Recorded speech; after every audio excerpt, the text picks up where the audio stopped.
Hey there, Greg here from Functional Excel. I would like to teach you guys how to use the sum formula and show you a couple tips, tricks, maybe some stuff not to do, best practices, etc.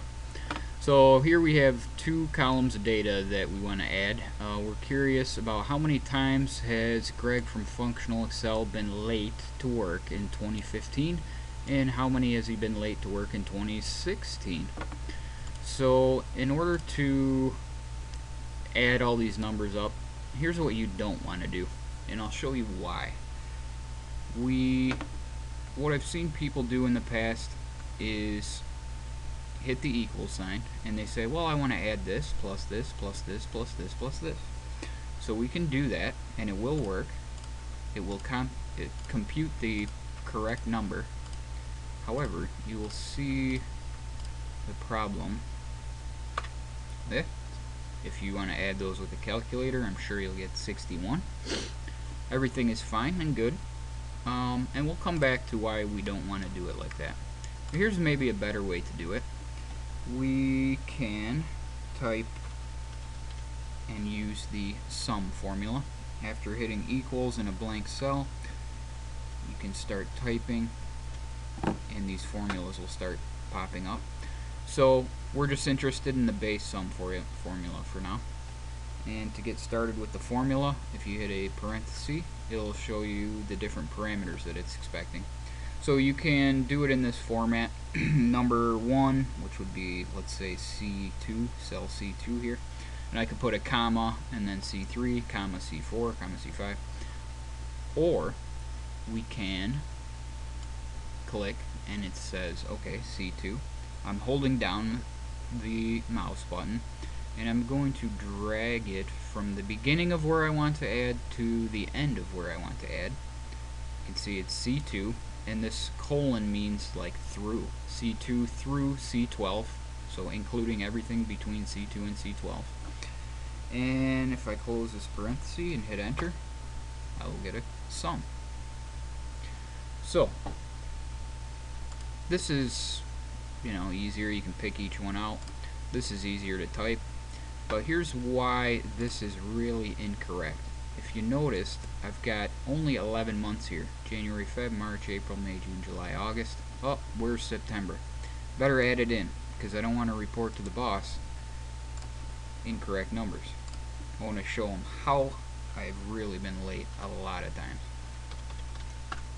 So we add in September, and probably 5 times I was late, and then next year I was late, I don't know, 9 times. So when I typed 5 in here, you can see this stayed the same. And that's not to be unexpected, because if you look in the formula, B10 is not there. Now if I type the number of times I was late in this column, say 8, pay attention to this here, it automatically adds it. Now why is that? Because it's smart enough to realize that I had C2 to C12 and then I inserted a row, so what was formerly C12 moved down, and since I want to include everything between C2 and my first cell and my last cell, it added that in as well. So you can see if we do the same thing over here, let's do a little bit different way to add it up. So in this one we typed equals sum, and then we summed all these numbers up. You actually don't have to close the parenthesis, it'll do it for you. It can cause you trouble later on, but so it's good best practice, just close it. But let's get rid of that, and if we just want to one-click it, there's an auto sum function here. It's in your home tab, and if you can't see it, you got to go into your settings menu and try to find it. We click on that, and it's pretty smart. If you set your cell where you're trying to add the numbers close to your data and your data's in good shape, it's pretty smart at figuring out what you want to add. So you have B2 to B13 here, and you can see it added all those up. So that's for adding columns, and it works the same for rows. So we'll do a couple different ways here. We could do this plus this, not using the sum formula. But then the problem is, let's say this was 2014 and I wanted to add in number of times late 2015 and I put 5 in there, it doesn't see it. So again, you want to use a method that captures all instances. So if I added a column in here for 2015 and I type 5, it adds it up. So let's just do that for each one. So equals sum, and go over here, B3 to D3. It doesn't even care that there's nothing here. It still adds this and this in the correct number, but it does have coverage in case I add a number in there.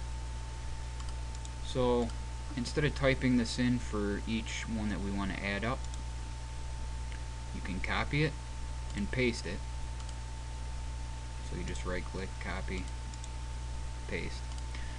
And you notice that this cell is sum B3 to D3, but when I paste it, I already did it here, but I'll paste it down here, it actually pastes B5 to D5. So if I copy something in one cell and then move down a couple rows, it'll take the row number from the formula here and it will change it to the row number in the destination. So you can see if I copy this one in E5 and copy it in all cells through E13, the formula has adjusted itself for the row. Now let's say we wanted to add, let's add some numbers in here. It looks like I did better in 2015 as far as being on time. And you notice as I added these all in, this came here. So there's a couple different ways we can do this. Total of all of the late occurrences for 2014 through 2016. You can probably see two methods already. We can either add these three and display it here, or you can add the individual months together. So equals sum here, 265, and equals sum over here should also equal 265. That's it. If you got any questions or comments, leave them below. Subscribe if you want to see more videos like this, and until next time.